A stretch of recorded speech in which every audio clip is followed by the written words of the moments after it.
Hey guys, what's up? This is Geeky Rahul from V4AI. आज week 3 start करते हैं statistics का। तो इजी है, ज़्यादा डिफिकल्ट नहीं है। वीक 3 के अंदर हमें जैसे वीक 2 में कैटेगोरिकल डेटा सेट्स के बारे में पढ़ा था, है ना, उस पर मीन मीडियन मोड पढ़ा था। यहाँ पे क्या होगा, हमें फोकस करना है न्यूमेरिकल डेटा पे। ठीक है, तो ध्यान देना न्यूमेरिकल पे। अब न्यूमेरिकल क्या होता है, जैसे वेरिएबल्स की अगर बात करें तो वेरिएबल्स किस किस टाइप के होते हैं। एक होते हैं कैटेगोरिकल, क्या होते हैं कैटेगोरिकल, दूसरा होता है न्यूमेरिकल, राइट। अब न्यूमेरिकल के अंदर फर्दर बाइफर्केशन अगर देखोगे तो आपने पढ़ा था स्टैट्स में फर्स्ट वीक में डिस्क्रीट एंड दूसरा क्या था कॉन्टिन्यूअस। ठीक है, कंटिन्यूअस। अब डिस्क्रीट क्या था, न्यूमेरिक कैटेगोरिकल में क्या था कि कैटेगरीज थी, लेबल था, नॉमिनल था। अब न्यूमेरिकल डेटा सेट के अंदर हमारा आता है कि डिस्क्रीट या कंटिन्यूअस। तो डिस्क्रीट क्या होता है कि जो तुम फिंगर्स पे काउंट कर सकते हो एक तरीके से, जो कि फर्दर मतलब पॉइंट्स में नहीं हो सकता। A discrete variable usually involves count of something. तो इसको क्या बोलते हैं, काउंट ऑफ समथिंग, कि किसी चीज को आप काउंट कर सकते हो। ठीक है, ऐसा नहीं हो सकता कि 5.5 जो है तो ये आधा है ना, तो इसको मतलब आप सिंपल से टर्म्स में ये समझो कि जिसमें डेसिमल टर्म्स आ गए। एक बहुत सिंपल एनालॉजी बता रहा हूँ कि अगर डेसिमल टर्म्स आ रहे हैं तो उसको हम डिस्क्रीट में नहीं ले सकते। बट कंटिन्यूअस में क्या है, कंटिन्यूअस में वो हर चीज, चाहे वो डेसिमल के बारे में हो, डेसिमल हो या ना हो। A continuous variable usually involves measurement of something, measurement of something. अब मेजरमेंट में सपोज हमने आटा लेने गए, राइट। तुम आटा लेने गए तो तुमने बोला यार मुझे ना 4.5 kg आटा दे दो। हम सब्जी लेने गए, सब्जी लेने गए तो आपने बोला 250 ग्राम्स ऑफ आपने कुछ भी ले लिया, मतलब भिंडी ले ली, राइट। सो आपने 250 ग्राम्स लिया, तो इसको क्या बोलेंगे 0.25 kg, है ना। तो इस तरीके से पॉइंट्स में हो सकते हैं, तो इसको क्या बोलते हैं आप कंटिन्यूअस डेटा, राइट। तो कंटिन्यूअस और डिस्क्रीट के बारे में हमें यहाँ पढ़ना है। तो अभी आगे देखते हैं कि इसमें पढ़ना क्या क्या है। जैसे पहले हमने पढ़ा था बेसिकली कि डेटा स्टैटिस्टिक्स के अंदर जो हम डिस्क्रिप्टिव स्टैट्स होते हैं, ठीक है, डिस्क्रिप्टिव स्टैट्स में आप सबसे पहले पढ़ते हो central tendency. Central tendency, central tendency में क्या क्या आता है, मीन, मीडियन, देन मोड। ठीक है, मीन, मीडियन, मोड। बहुत इजी टॉपिक्स हैं, ज्यादा परेशान नहीं होने का। आप most of the content I will be sharing here within next 20 minutes. तो हम लोग क्या पढ़ने वाले, मीन, मीडियन, मोड। तो न्यूमेरिक लास्ट वीक में हमने कैटेगोरिकल डेटा सेट्स के ऊपर पढ़ा था चीजों को। अभी हम क्या पढ़ रहे हैं कि यार डिस्क्रीट में और कंटिन्यूअस में क्या होगा। तो मीन का तो फंडा क्लियर है। मीन क्या होता है, मीन इज द एवरेज, है ना, सबको पता है कि एवरेज होता है। तो अगर इसमें दो चीजें आती है, सैंपल मीन और पॉपुलेशन मीन। सैंपल के साथ क्या होगा और पॉपुलेशन के साथ क्या होगा। पॉपुलेशन क्या होती है, when you have the whole data set with you, जो आपके पास पूरा डेटा सेट हो उसको बोलते हैं पॉपुलेशन। सैंपल क्या होता है कि पूरे डेटा सेट में से आपके छोटा सा एक डेटा हमने सैंपल ले लिया, उस सैंपल को बोलते हैं सैंपल। ठीक है, जैसे फॉर एग्जांपल कि दिल्ली के अंदर कितने वोटर्स हैं, कितने हैं, 303 करोड़ है। पर अगर मुझे कुछ एक एनालिसिस परफॉर्म करना है, is it possible for me, person like me, कि मैं 3.5 करोड़ लोगों को जाके सर्वे कर पाऊँ? It is next to impossible. So what I will be doing is कि मैं डिफरेंट जगह जाऊंगा, वहां से एक छोटा सैंपल 50 लोगों का कलेक्ट करूंगा, जिससे मैं इन्फरेंस निकालूंगा, एक प्रिडिक्शन करूंगा। ठीक है, तो उसी को बोल देते हैं हम सैंपल, कि मैं छोटे 50 लोगों का किसी जगह पे जाके सैंपल लूंगा। तो ये सैंपल और पॉपुलेशन में मीन का फॉर्मूला क्या होता है, मीन का फॉर्मूला कुछ फर्क नहीं पड़ता। मीन का formula will be x1 plus x2 plus x3 से लेके xn तक divided by total number of elements. ठीक है, same for sample, same for population. ठीक है, पॉपुलेशन के लिए भी क्या होगा, sum of all elements, sum of all elements divided by number of elements. ठीक है, अभी बट एक डिफरेंस आता है नोटेशन में। नोटेशन में क्या डिफरेंस होता है, नोटेशन में क्या डिफरेंस होता है कि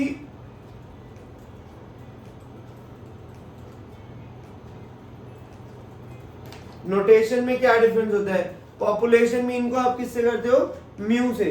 पॉपुलेशन मीन को हम किससे लिखते हैं, म्यू से। और सैंपल मीन को आप किससे लिखते हो, एक्स बार से।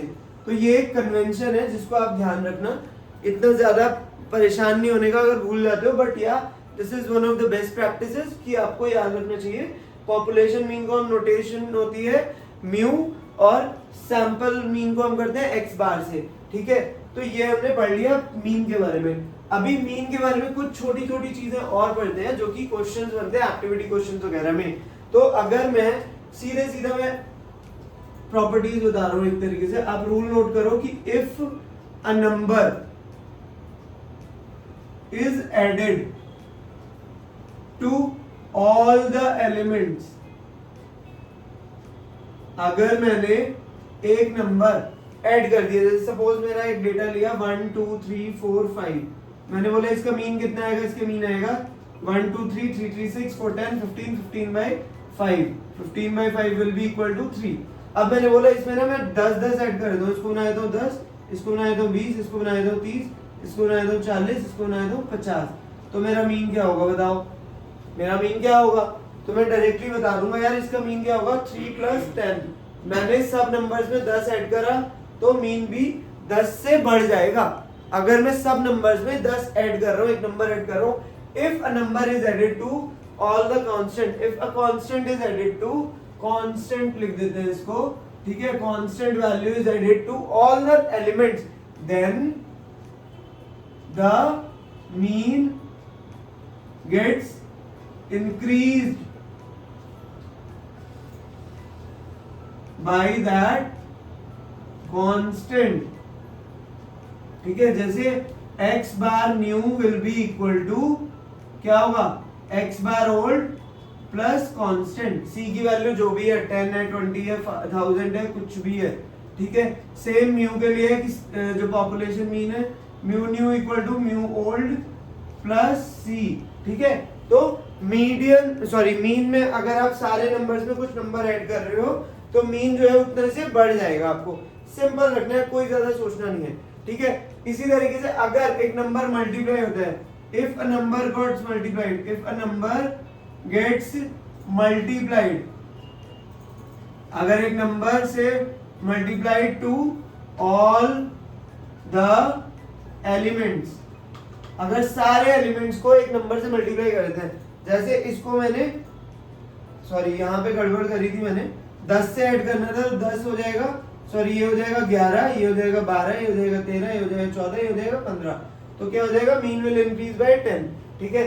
अब सपोज मैंने बोला कि मैं इन नंबर्स को 10 से मल्टीप्लाई करता हूँ तो क्या हो जाएगा 10 20 30 40 और 50, तो मीन क्या हो जाएगा बताओ। अगर ये नंबर्स हो जाते हैं तो मैं सीधा सीधा कह दूंगा यार मीन क्या होगा मेरा, इसका आएगा 3 × 10, क्योंकि सब नंबर्स को मैंने मल्टीप्लाई करा 10 से, तो नया मीन भी हो जाएगा 10 से मल्टीप्लाई। तो new mean will be equal to old mean into c, constant से मल्टीप्लाई, ठीक है। सिंपल सा कॉन्सेप्ट था, क्लियर है सबको, ठीक है। अभी आगे बढ़ते हैं मीडियन के बारे में, क्योंकि अगली सेंट्रल टेंडेंसी थी हमारी मीडियन की, ये वाली, ठीक है। तो मीडियन क्या होता है, मीडियन का हमने पढ़ा था क्लियर कट फंडा। मीडियन का क्या होता था कि अगर कुछ नंबर्स हैं तो उसका जैसे 1 2 3 4 5 6 ये नंबर्स हैं, अगर इवन नंबर है तो आप क्या लेते हो, एक फॉर्मूला लेते हो n/2 n/2 + 1th टर्म का average of n/2th and n/2 + 1th term का एवरेज, मतलब 6 टर्म्स है तो इन दोनों की एवरेज निकाल के हम मीडियन निकाल सकते हैं। यही अप्रोच रहती है, सेम चीज है, ठीक है। पर अभी मीन के अंदर भी एक चीज आती है जो अभी हमने डिस्कस करनी है, मीन और मीडियन वगैरह सब में। और मोड क्या होता है, पहले इसको ब्रीफली कंप्लीट कर लेते हैं कि मोड क्या होता है। मोड क्या होता है भाई, मोड इज जो तीसरी टाइप की सेंट्रल टेंडेंसी होती है, mode is most frequently occurring element, जो सबसे ज्यादा आ रहा है एलिमेंट उसको बोल देंगे मोड। सपोज एक डेटा है किसी ग्रोसरी स्टोर का कि भाई वहां पे 50 रुपए के 25 आइटम पड़े हैं, 100 रुपए के 500 आइटम पड़े हैं, 200 रुपए के 25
है।